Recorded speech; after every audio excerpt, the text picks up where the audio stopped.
Hi friends, um, it's Suna here, and I'm the one who wrote these two books, Being and Peace. And I wrote them to myself. I'll tell you the first introduction to this book, Being. It says that initially I wrote this book to myself, yet while I wrote it, I thought of you. I believe that the world is a collection of individuals, and the individual is a microcosm of the world. The importance of the individual is equal to the importance of the whole world. Individual history create individuals create history that affect all people. So while each person's experience is unique, it's connected to the experience of others. I'm starting this way because I'm sharing openly, raw, vulnerably, what I experience of myself, with a strong suspicion that you do the same thing, that many of us are doing the same thing. We were all raised in the same type of programming, and that programming is very judgmental of ourselves. I am experiencing myself being very cruel to myself at this moment. Very cruel in judging who I am, what I look like, what I say, what I do. Wow, what a big judge. What a huge judge can live within us. And I'm just being very vulnerable and open here.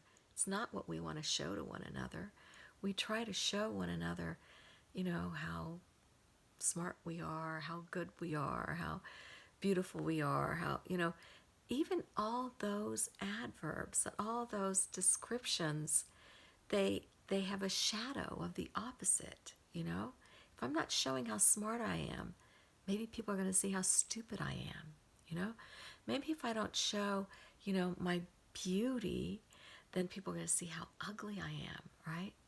If I don't show my goodness, maybe people see how bad I am. The thing is that we can let go of all those things. We are who we are, and we're divinely created. Man, that's a deep one. We are who we are, and we're divinely created. We are who we are, and we're divinely created. Can we let that sink in? Can we say, I am as God created me? I am as this divine, perfect, pure loving being created me to be. I am the product of perfect love energy. Now, nothing can leave its source. And love energy only creates love energy. An apple tree is only going to create apples. It's not going to produce bananas. Love energy created this love energy that I am. Wow, I need to pound that into myself as this judge on the other side is saying, oh, you're too fat, you're too old, you're too ugly, you're too whatever. And of course, what we do in response to that judge is we try to present ourselves as younger, smarter, thinner, whatever. It just puts us into this duality constantly, where we are just in conflict a lot. So I'm going to do something right now. I'm going to share with you what some of the tools that I use for myself. Besides my books really did help me. In fact, maybe what I'll do is I'll open this and see what I land on. and share with you what I got. Humanity and Love. It's one of the poems I have in here. Humanity. Do you believe, feel, think? Yes, no, sometimes, kind of, perhaps, but almost definitely, absolutely not. In some circumstances, now love. I am here. You are real. I will testify to your experience. You are being. Did you get that? The first one was humanity. All sorts of questions, all sorts of like opinions and judgments and stuff. And then love just says, I confirm you are real being. You are love. Thank you. I thank myself for writing this for myself, to remind myself of my inner wisdom, the truth. Now I'm going to read from A Course of Love. And this was a channeled work given to Marie Perron from Yeshua, from a Christ consciousness, let me say. I'm reading The True Self. Your personal self is dear to you and dear to me as well. I have always loved you because I have always recognized you. What cannot be recognized or known cannot be loved.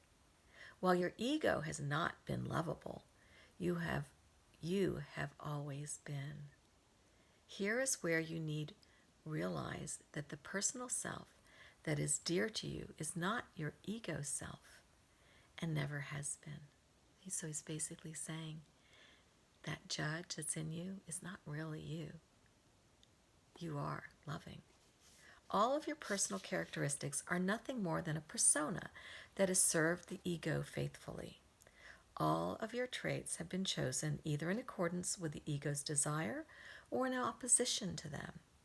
Whether they be in accord or in opposition, their source has still been the ego.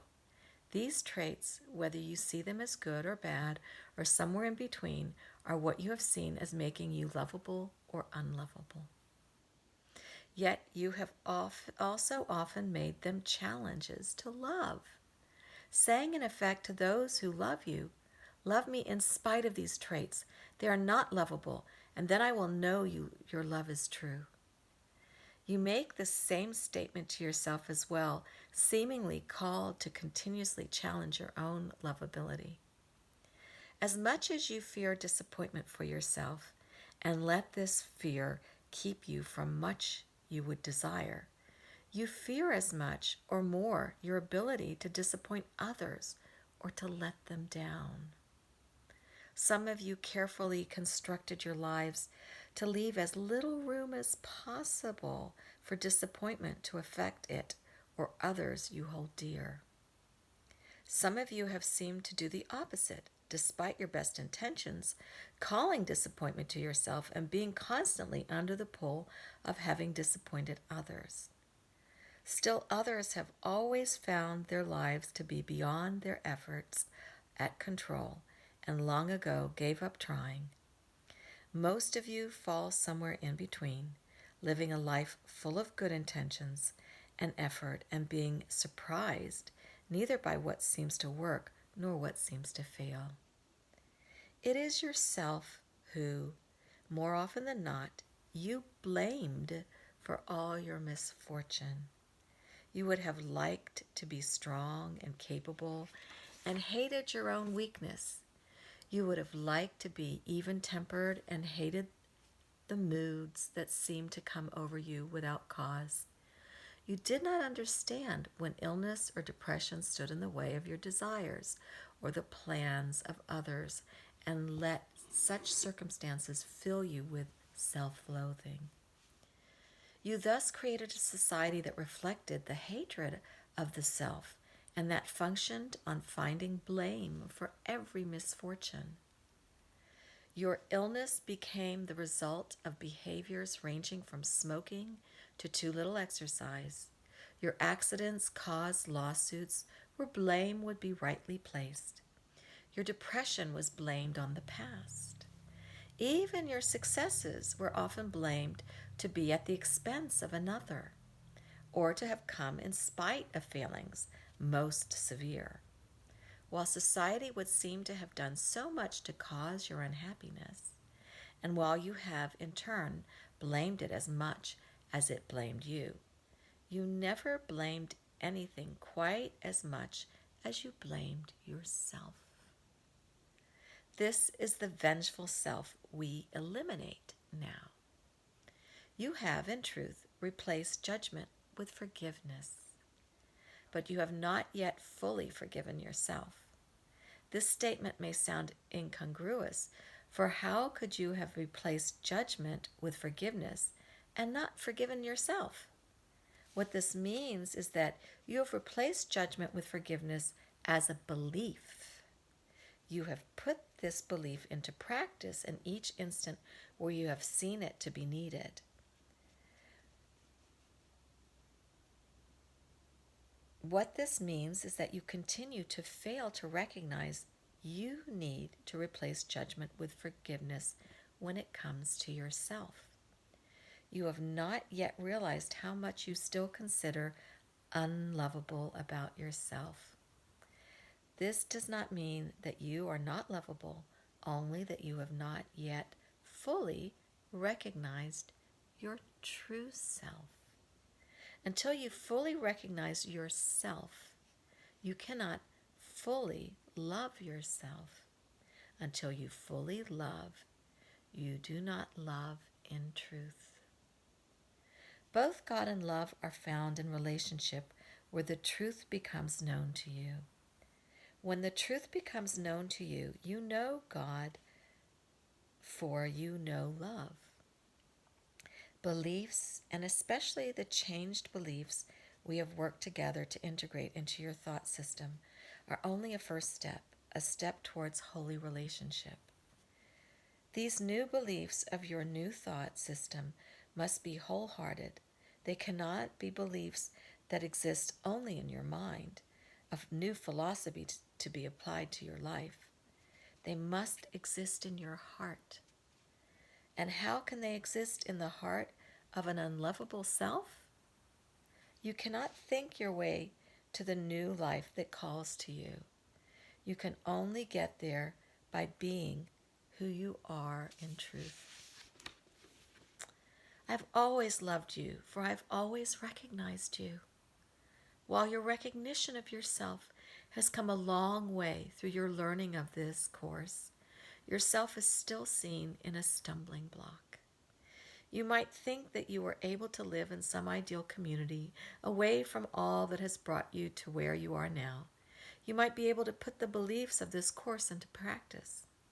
If not quite this drastic, your thoughts might tell you that if you were in another job, devoid of certain familiar responsibilities or the need to provide for financial obligations, you would be much better suited to pursuing these beliefs into practice. Or you might look at your behaviors, your habits, your general personality, and simply declare yourself unsuitable for further learning.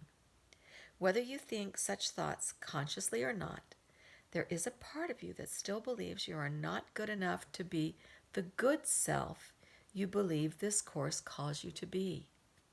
Most of you have now believed you are good enough for days or hours or moments, but something always and eventually calls you back to the idea that you are not good enough or that you do not want to put the effort into being good enough.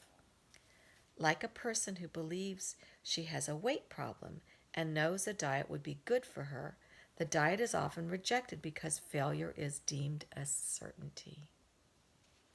While you continue to see the call of this course as a call to goodness, you will surely fail. The self that I recognize as you is not other than who you are, but who you are.